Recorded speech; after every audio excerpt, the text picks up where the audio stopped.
उत्तराखंड के हल्द्वानी जिले में रेलवे की जमीन पर अवैध अतिक्रमण के मामले में सुप्रीम कोर्ट ने एक बड़ा फैसला दिया है। सुप्रीम कोर्ट ने फिलहाल नैनीताल हाई कोर्ट के उस फैसले पर रोक लगा दी है जिसमें यह कहा गया था कि 7 दिन के भीतर हल्द्वानी में रेलवे की जमीन पर से अतिक्रमण हटाया जाए। रेलवे की जिस जमीन पर से अतिक्रमण हटाने की बात कही गई थी, उस जमीन पर 50,000 लोग रहते हैं। यहां पर करीब 4400 घरों की एक बस्ती है जिस पर बुलडोजर एक्शन का खतरा था, लेकिन फिलहाल सुप्रीम कोर्ट के आदेश के बाद यह खतरा टल गया है।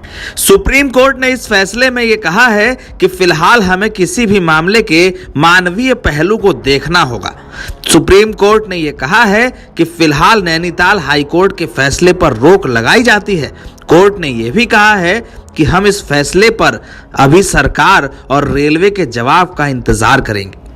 सुप्रीम कोर्ट के जज संजय कौल ने कहा है कि हमें इस मामले के मानवीय पहलू को समझना होगा। हल्द्वानी की जिस जमीन से अतिक्रमण हटाने की बात कही गई है, हाई कोर्ट ने इससे पहले इसे 7 दिन के भीतर खाली कराने का आदेश दिया था। हाई कोर्ट के आदेश के बाद राज्य सरकार ने बुलडोजर चलाने की पूरी तैयारी कर ली थी, लेकिन इसी बीच यह मामला सुप्रीम कोर्ट में पहुंच गया। गुरुवार को कोर्ट में सुनवाई हुई, जिसके बाद हाई कोर्ट के आदेश पर अगली सुनवाई तक के लिए रोक लगा दी गई।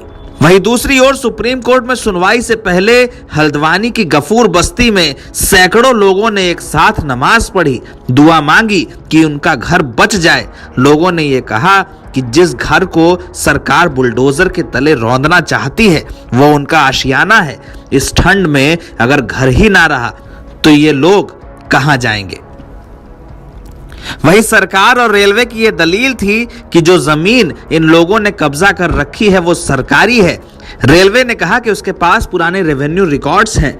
वहीं दूसरी ओर जब सुप्रीम कोर्ट में यह मामला पहुंचा तो जस्टिस कौल ने कहा कि हमें इस मामले को मानवीय नजरिए से देखना होगा, इसमें समाधान की जरूरत है।